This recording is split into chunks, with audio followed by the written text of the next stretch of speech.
Hi, I'm Lippy. And I'm Grumpy. Together we're Lippy and Grumpy Do Podcasting. In this episode, tin tirade, lost passports, recycling face masks and fish-operated vehicles.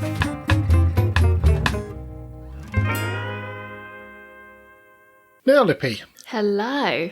Hello indeed. A heinous crime has been committed in the Grumpy Towers. Has there?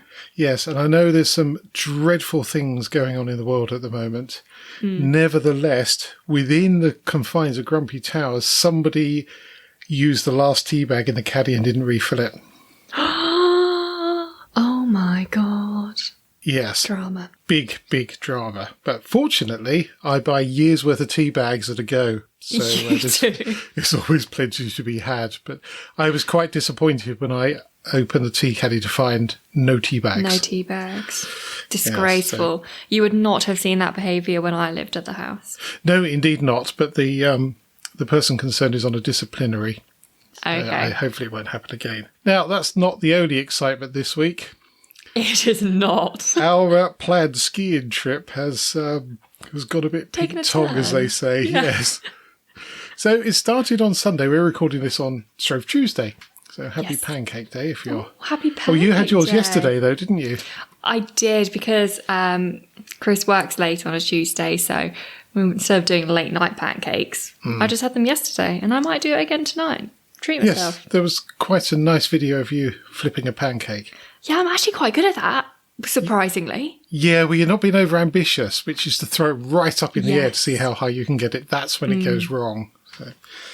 Definitely. Anyway, we digress somewhat. So on Sunday, you contacted me to say you were booking yourselves and Charlotte in on the aeroplane thing, and you needed Charlotte's passport. Now, yes, wife of Grumpy and Charlotte's passports were renewed last year. So I went into the super secret safe we have in the house where we keep such things. I found mine, no others. No. And when you text me saying that, in my head, I was quite logical and was like, oh, well, they didn't get them that long ago. Maybe Mum just put them somewhere else because we were going to be using them soon. That's my first thought at that point. That is a distinct possibility. However, after a good 8 hours of looking, turning out every cupboard, shelf and what have you, nowhere to be found. So there was the slightest possibility on Monday if they could get the forms filled out, photographs taken, and the forms signed by somebody and driven to Peterborough by 3:30. We may have got the replacement passports on time. But also may not have. Also, and I think probably more likely not have. And I just thought it was too much stress for that. So we're not going, basically. So we've lost a bit of money, but not a great deal. So instead, we're going on a boating on the Norfolk Broads. I have honestly never seen the golf manager at work laugh so hard when I told him that story. I literally walked in, I was like, oh, you know I was going skiing? He was like, oh, yeah. I was like, I'm going on a boat instead now. And he was like, what? So I went through the story with him and he was in absolute stitches. Yes, it is rather unfortunate. And of course, there is another reason as well, is Chris played football on Sunday and had a bit of a mishap with his knee. He already has a torn meniscus. And the words I said to him before he went to play football were, just be careful, you don't want to ruin skiing for yourself. And about 20 minutes later, I have a phone call. I'm coming home. Really? Okay. Surely the football game took longer than that, but I was just like, okay. I've hurt my knee. I was like, oh, okay. Badly? Yeah, I can't walk. Took himself to A&E yesterday morning and he's on crutches.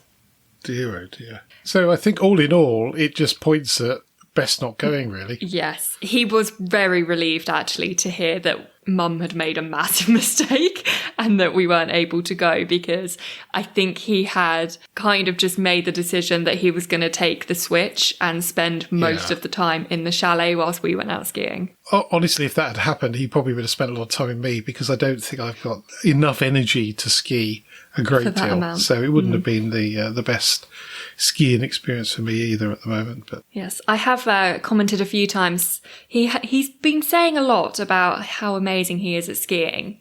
And it's just a bit of a coincidence, I think, that he's hurt his leg this close. Yes, it does a bit. Anyway, so I'm looking forward to the boating trip. The map of the Norfolk Broads has just turned up, so we'll have a good look at that and work out where to go.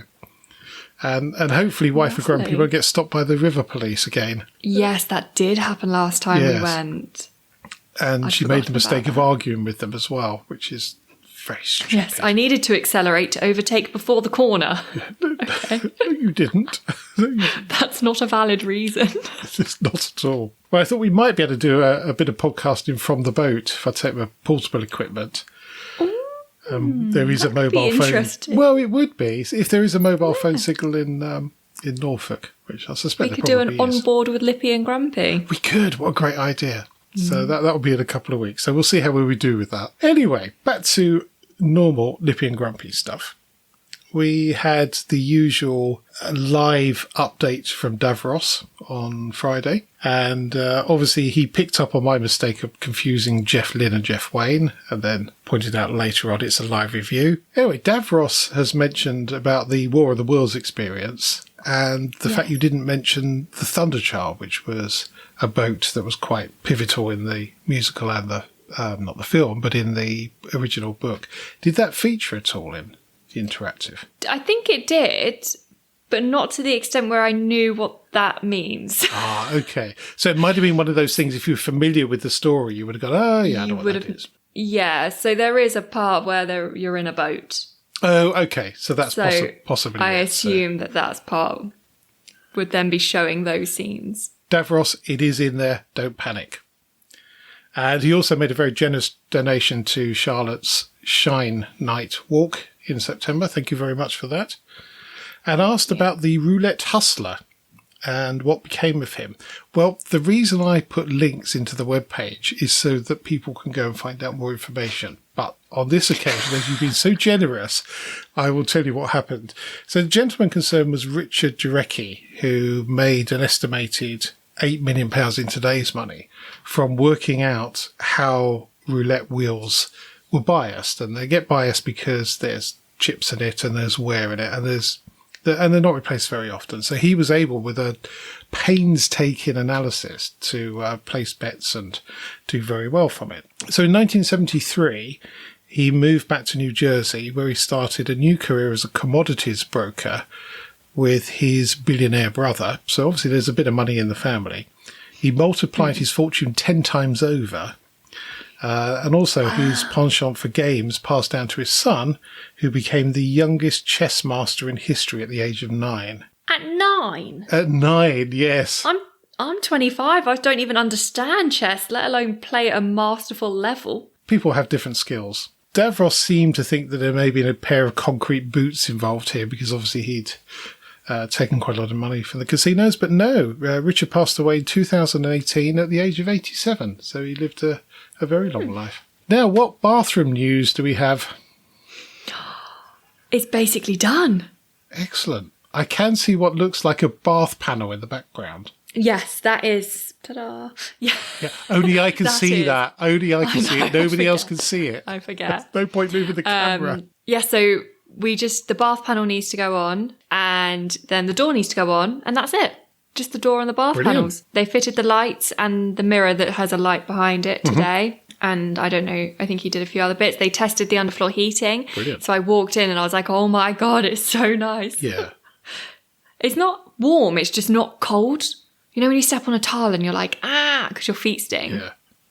So it is phenomenally good. We've got it in a small bathroom in the house, and we fitted that. And it is one of the best things I've ever come across, to be honest, because it takes a chill out of the tiles. Yeah. And it warms the room, but it's quite insidious. Because you don't, there's not a massive heat source in one place. It's just gently warming the room. And it's quite smart with it as well. You set what time you normally get up and it makes sure the room's warm enough. Yeah. So it's very good. Yeah. Can't wait for that. So technically we can be using it. Okay. But we decided to wait until it was fully done. Until Chris hurt his leg and then he said, well, you might need to go for a wee in the middle of the night, in which case he's going to have to use the new one because getting up and down the stairs is a pain. So yeah, we're basically done. We're hoping tomorrow we'll be finished. Brilliant. Well, certainly the photos I've seen, it's the work is absolutely epic. It's beautiful. So, yes, well worth the wait. A bit longer than you thought, but these things 2 generally weeks longer are. than we thought, but that's fine. That is fine. It looks good. We love it. Yeah. They've taken their time over it, which is important. So I think that we'll is be having important. a bath this weekend. It is important. I remember that the bathroom that I built here took me 8 years. From It start to did, and finish. what a masterpiece was that. Yes, absolutely. Thank you.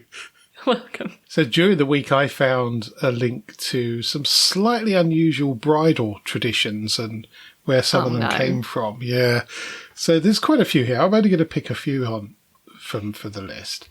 The one that caught my eye was why fathers walk their daughters down the aisle. And apparently it's originally to make sure the groom didn't back out. Oh, is it? Yeah. Well, Oh my God, I didn't think that would be why. well, you have to remember that some marriages are arranged marriages and there might be some resistance between the individuals being married because they're being forced into it. So there's a possibility of doing a runner. But so it has turned into more of a sentimental thing than a necessity. Let's put it that way. Yeah. But I was quite shocked to see that. I'm going to tell Chris that's the reason why you're walking me down the aisle, so he doesn't leg it. Yes, absolutely. I don't want you back. Yeah. Oh, according to some historians, the tradition of bridesmaids wearing the same colour as one another and the bride, so they all look fairly similar, is to act as decoys. As decoys? Decoy, yes. Is it normal to be kidnapped on your wedding day? Well, actually, yes, why it do is. we need decoys? Actually, Is it? So if you go back to ancient Rome and China, during these times it was common for a bride to travel far to her groom's town, but it made her an easy target for bandits or rival suitors.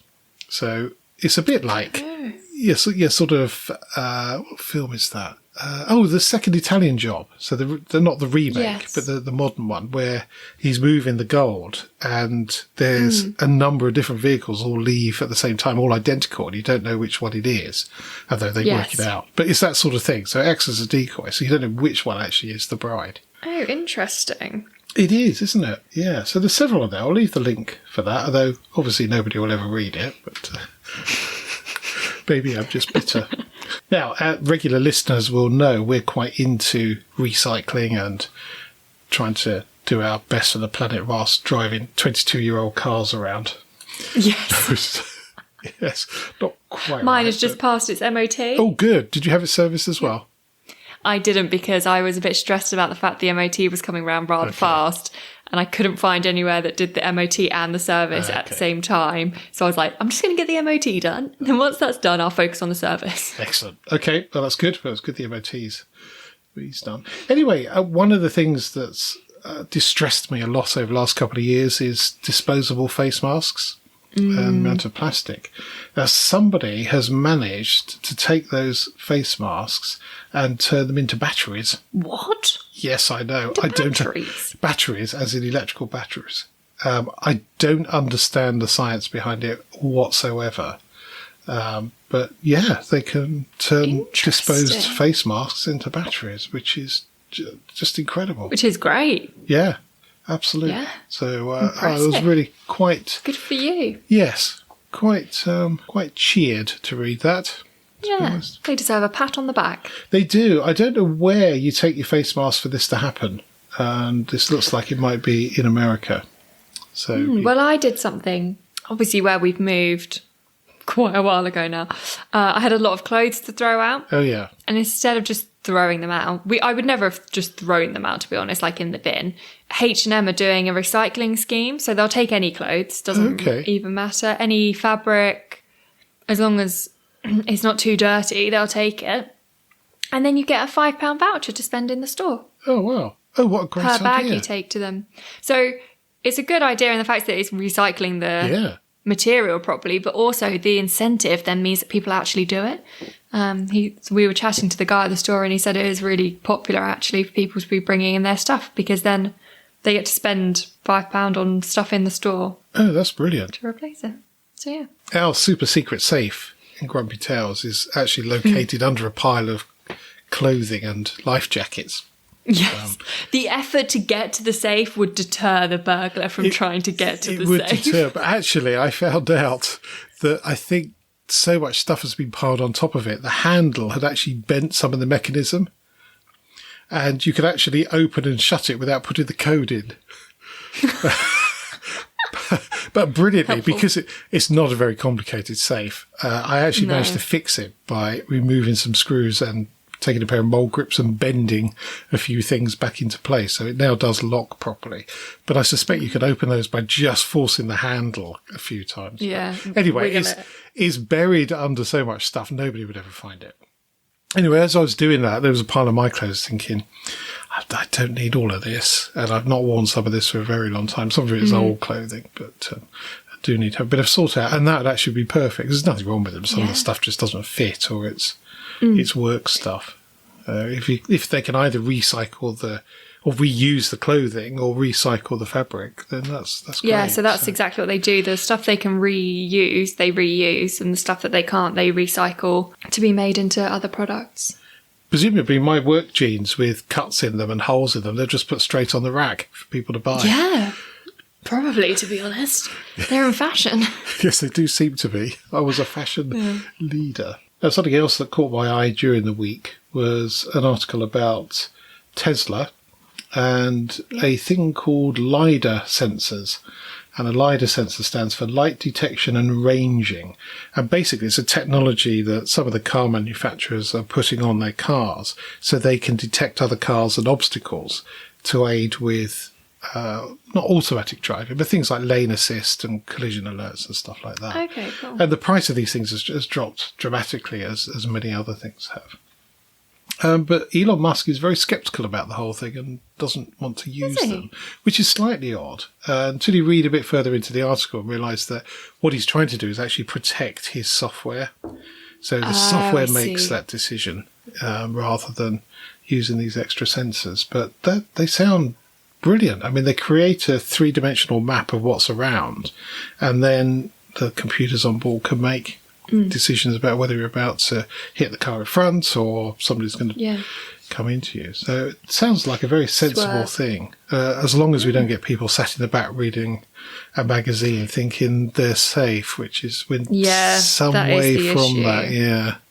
Some way from that. And we were talking to Wife of Grumpy's nephew at Christmas, and he had a Skoda, I think it was, and it had to go in for some work, and they reset the computers, and it came out in European mode. So it's got something or other where it has lane assist, and the UK model sits slightly further to the left, and the European one slightly further to the right. But because they've reset it, his car is trying to move to the right. Oh, so it's right again. Yes, not ideal. I would have been straight back with that person and got that changed, because that would have driven me bonkers. And I'm not overly keen on these things. I wouldn't want my car constantly forcing me in one direction. No, definitely not. Another friend of mine bought a Citroen many years ago, and that had a thing in it where if he started to wander over the white line, it would yank the seat belt. He said, which was really annoying. Really, really annoying. Yeah. Does it yank and release, though? Or does it just it was just sort of tug it. Yeah, you don't end up with your... like strangling you.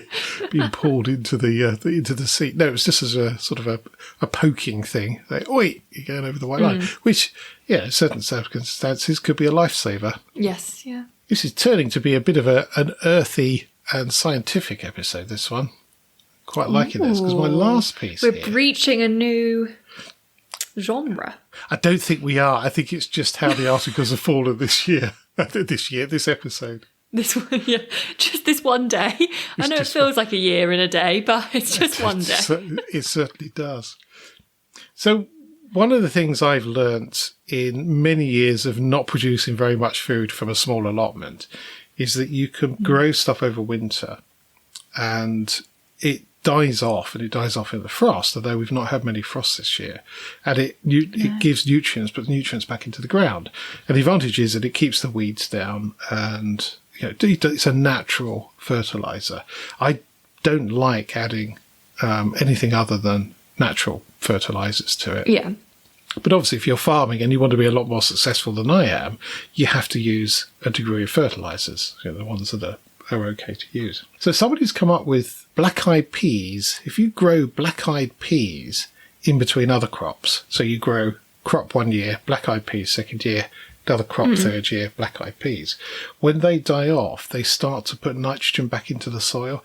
And that's essentially what the fertilizer does. It's adding nitrogen into the soil so that other stuff can grow.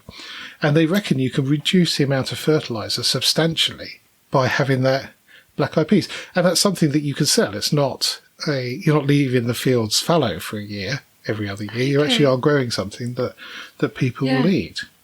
I have a question. Go on. Do they sing Where is the Love as they die? Yes. Yes, they do. And they spell their names slightly bizarrely as well. It's Black Eye P. Black.I.P. Okay. Yeah. So I was very interesting. And maybe that's something I'll try at the allotment, because I quite like give it a go. beans. Yeah, it'd be good. But I did come across an article which suggested you can grow peanuts in the UK. That would be the best. That would be fantastic. But with my success rate, they'd probably be enough for a small packet. I'm sure it'd be fine. Well, I don't, but I must go down there and do some cleaning. I've got some things to plant. Now, talking about farming and alternative energy, as we do, so I was watching Harry's Farm this week, and he was talking about putting solar panels on one of his barns and how difficult it's turned out. So he's saying the actual cost of getting the panels has reduced dramatically in the last few years. However, you can't just whack them on there and carry on. You've got to have a conversation with the local electricity generating board about how much you're going to create, because apparently what you can't do is create a lot more than you actually need and then push it all back into the grid, because it all causes problems. So residentially, there is a limit on what you can generate, and roofs aren't that big, so you're unlikely to be exceeding that. However, for farmers, they've got a massive amount of roof space for barns. Yeah. So he was then limited in what he could put on there. And there was quite an expensive survey that had to happen. But then the company that were going to fit the panel said, oh, no, we can't fit it on that roof. We would need to put another, basically metal grid on it to support them. It wouldn't, the roof wouldn't support the weight of the panels. Hold. So he had a bill of something around about $24,000 for the solar panels, but another £36,000 for the supports. And he's just going, maybe it's just not worth it. Yeah, it's just that doesn't seem like it would be worth it. It doesn't. It would take a long way to pay that off. But yeah, exactly. That's the thing, isn't it? Like, you're hoping you'd get the money back for it quite quickly, but... Yeah, but you got to look at... 50 odd grand's worth. Yeah, 10 years plus. I mean, I don't know how much electricity they use, but I would have thought probably not that much. It's a fact they're going to use more diesel than electricity. Unless they're charging stuff. But, I mean, our energy company have told us this week that they expect our bills to go up by £1,300 a year over the next 12 months, which is... Well, should have locked into a 2-year contract. Well, it was too late, basically, to do that. And the energy company we were with went bust. So we... so you had to move. Absolutely. We're a bit lumbered there. Yeah. So we've been investigating some solar panels and possibly a heat pump to replace the gas, because the gas is the thing that's killing it. And actually a heat pump would probably be better environmentally as well. But there's lots of questions and lots of research to do. It's all quite interesting. You do love a bit of research as well. I do. Getting deep into... Yes. I do particularly like a nerdy book to read. Yes. I had one camping trip which was all about petrol, and that was absolutely brilliant. It was nobody else thought it was, but I thoroughly enjoyed that. And interesting, now we've got more ethanol in petrol. That book has sold out. Oh. I'm going to put it as part of my pension plan, because it'll be absolutely valuable. I would. Yeah, absolutely valuable. Now, as you all know, one of my favourite publications is Private Eye. Yes. And there was 2 articles in, what is the current issue? This was from Behavioural Brain Research. The Journal of Behavioural Brain Research that somebody had spotted. And somebody has decided to make what they call a fish-operated vehicle. And it was a set of wheels that they then put a goldfish bowl on. And it would move depending on where the goldfish was swimming in the bowl. Oh, or in the tank. interesting. Yeah, very interesting. Yeah. So the fish were tasked to drive Tasked. the FOV, or fish-operated Yeah. vehicle, towards a visual target, and they were able to operate it and explore the environment and reach the target regardless of the starting point. I don't know how you task a fish. No, I don't think a fish would understand that that's what it's doing. No. I think it would just swim around and it would be moving. Well, it was obviously, whether it worked out that if it moved, then It's like surroundings move. the fish-operated vehicle would move accordingly, and they were able to Yeah. then go round rocks and stuff like that. But it does seem, this tasking thing bothered me. I don't know. But it seemed to manage to avoid dead ends, and they would change the environment, and they would manage it. But it'd be very interesting to see a video of that. It would be. There's a very interesting video of a guy who makes a squirrel course. Yes. And Is this a very he has old like a one? I don't know. It's like a massive pot of nuts at the end. Yeah. And like he does loads of different tasks for them. Yeah. They have to figure out what they're going to do to get there, and like lines all the poles with greasy stuff so they can't just Yeah. climb up the poles. And he does like random treats throughout to try and distract them to see if they'll realise that. I think one of them was like, if they eat that, it's on a sensor, so if they touch it, something else pings out at them and scares them, so they have to go right back to the start. And then after a while you see they avoid it even though it's food, because they know that they can't keep going if they stop and eat that one. It's really cool. Yes, they did something like that many, many years ago on the BBC, and I suspect it's along the same lines. But it's squirrels an are American guy. phenomenally clever. But I would say that's probably tasking a squirrel. Well, it is, but Still you're no, not 'cause actually. they don't understand. Well, you're not tasking it. You're not saying to the squirrel, right, look, what you're going to do today is you're going to go from here and go get that big bowl of nuts over there. The same way as you can't say to the goldfish, right, where are you going to go today? I mean, even if you sign it, they're not going to know. It's just well, or maybe they hold it up and it's written, but that's not going to work either. But it was a very interesting experiment, but it does lack a little bit in detail. But whether I can get hold of the Journal of Behavioural Brain Research or not, I should endeavour to. Have a look. So, just to have a look. Now, one of the things we do with the lions quite a lot is deliver leaflets for various events, whether it's carnival or bonfire programs and various bits and pieces during the year. And we used to get, the post office would do it in exchange for a big box of biscuits, but since they've been privatised, they're not allowed to do that anymore. So we all go out and we've got our own patches, and we got it down to a T. We know how many leaflets to take with us to do various streets and what have you. One of my bugbears, well, there's two bugbears with this. One is people that have very small letterboxes. And the other one is people that have letterboxes at the bottom of the door, because you've got to bend over to do it. You've got to fight with the letterbox.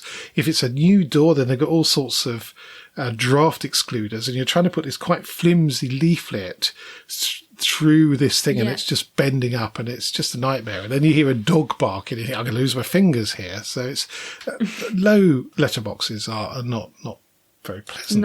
Anyway, I was surprised to read that the Communications Workers Union have been pleading for action on letterboxes at the bottom of the doors since 1958. Wow. Which is astonishing. And apparently other countries forbid low-level letterboxes, and yet we still have them in this country. What's the point? I don't know. The only thing I could think is if you put something in the letterbox, it hasn't got so far to drop. Yeah. So it's quieter, and also you're less likely to break something. But I don't think that's a reason to have them. If you're worried about that, we've got our letterbox is a box outside the house. So it doesn't drop very far, and you just put it in the top. Yeah, it's bizarre, isn't it? Anyway, this has gone through government, and there was an agreement that the update of building regulations would include the rules on letterbox, and that just seems to have been completely bypassed. Developers are still building houses with letterboxes at the bottom. But I was interested to see that the beef has gone back as far as 1958. Yeah. Yes, I'm with you, right, Communication Workers Union. Yes. I stand behind you. Yes, indeed. Although I think I refused to join when I worked at BT, but that's another matter. Another one of my pet peeves is unsubscribing from email. Yeah. Two things. One is if I unsubscribe from email, what I don't want is an email telling me I've unsubscribed. That is 100%. really annoying. And the other thing is you see a message saying it's going to take a week. It's going to take 2 seconds. How is that possible? How is that possible? It's a bit like refunding money, isn't it? You can spend money instantly. You can see it's gone out of your account instantly. And yet when you want a refund, you go, it'll be 5 to 10 days before it appears in your account. Why? How is that possible? Yeah. So anyway, back to email. It doesn't make sense. It doesn't make sense. Anyway, back to email. There was something on one of the socials that said, you unsubscribe from our email list. Our unsubscribed donkey, Kevin, will begin his journey. Your request should be processed in 4 to 6 weeks. I thought, yep, that is bang on. And there's a picture of Kevin starting his journey in the middle of nowhere. With his backpack. With his backpacks in the middle of nowhere. And I like donkeys, and Kevin looks like a very healthy donkey to me. He does look like a good donkey, doesn't he? He does. And the last thing from this week is on Sunday we had Jigsaw Run, which is a 10k run that we've both done, and with different endings. Probably over 10 years ago, actually. And it's a fundraiser Yeah, it must have been. Yeah, it must be. Must be. So it's a fundraiser for Jigsaw, which is a school that specialises in autism on Dunsfold Park, where they used to film Top Gear. I don't know whether they still do. And it's generally very popular, but this year, not so much. I think there was probably about 130 or 140 runners there, where I think the last one they did was nearly 500. Apparently, unfortunately, it coincided with the Brighton Half Marathon. So, all the proper runners. Yes, all the serious runners. Yeah, because they treat it as training for the London Marathon. And it's out of sequence as well. It was delayed from last November. It's normally towards the end of November. And it's one of the last races in the calendar. So people can get quite a good time at the end of the year and then go and relax over Christmas. But I think it was probably fewer people was a godsend to the organising team who were brand new this year. So normally you get somebody who's done it before. Yeah. And looks like they was completely new. There was no faces I recognised. But the Lion's very happy to help out with that. Car parking is one of the things we do very well. You do. I have witnessed the car parking skills of the Lions. So much of it. And it's handed down from lion to lion as well. I've dipped my toe in. Yes, indeed. Well, you're coming to the Easter egg hunt, aren't you? You're going to I am, attempt not to consume a massive amount of chocolate in a few weeks. No, I'm going to attempt to consume as much as I can. It's a very interesting event, and we'll cover it in a bit more detail nearer the time. But you see the difference in children. It's quite funny, and if interesting for sure. Yeah. Right. So, do you have? You have already given a top tip. Have you got another top tip? Have I? Yeah, I can't remember what it was, but it was pretty good. Oh, I do have another top tip actually. Excellent. I do. It is a Lippy top tip, but it's a Lippy top tip based on what has happened this last week. Okay. So my top tip would be, when your passport arrives to you in the post, put it in a safe place that you will remember immediately. Not after 5 minutes. Immediately put that passport in a safe place. I would say put it in the place where we've kept passports for the last 27 years. And where the other passport is, and all of the other travel documents that we need. And then when I go to get them, they're there. They're all together. Yes. Unfortunately, Wife of Grumpy's approach to filing is a bit stuff it here, worry about it later. As I found many I put it there. Many items in drawers. I go, why is this in here? Oh, that's where my plug timer's gone. In the back of a drawer. Why is that there? I've got a box for them in the garage. Yeah. Yes, that's a very, very good tip. Keep important documents where you know where they are. Yes. So my fun fact is about the American flag. So just before the final 2 states were added to the Union, teachers all over the country assigned a creative project, design a new American flag. One student's simple approach consisted of simply re-staggering the stars so all 50 would fit. His teacher thought the idea lacked originality and gave him a B-. A year later, President Eisenhower called the student and asked to use the design. Oh, how Well nice. done, you. No names, unfortunately, so we can't tell you who it was. But That's a nice fun fact. it is a nice fun fact, and simple things are often better than more complicated. Yes, I definitely agree with that. That's it for this podcast. Thank you so much for listening. You can help spread Lippy and Grumpy's view on life by leaving a review on your favourite podcast platform. If you're not sure how to leave a review, or if you download from Spotify, there's some help at lippyandgrumpy.uk/review. And if you would like to get in touch, email podcast@lippyandgrumpy.uk. So it's goodbye from me. And goodbye from him. Goodbye. Bye.